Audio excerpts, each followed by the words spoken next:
அனைவரும் இனிதே வாழ்க, வாழ்க வளமுடன்.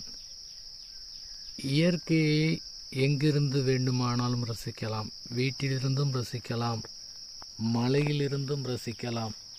எப்போது இயற்கையை ரசிக்க ஆரம்பிக்கின்றோமோ அப்போது நம்முடைய மனது மென்மையான நிலைக்கு வந்து விடுகின்றது, திரவ நிலைக்கு வந்து விடுகின்றது.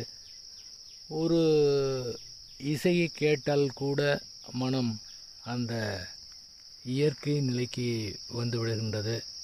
அனைத்தையும் பிடித்து வைத்திருக்கிற காரணத்தினாலே, அதாவது இன்பம் நீட்டிக்க வேண்டும் என்று பிடித்து வைத்து துன்பம் உடனடியாக போக வேண்டும் என்று பிடித்து வைத்திருக்கிற காரணத்தினாலே அந்த உரைநிலைக்கு திடநிலைக்கு மனம் வந்து விடுகின்றது.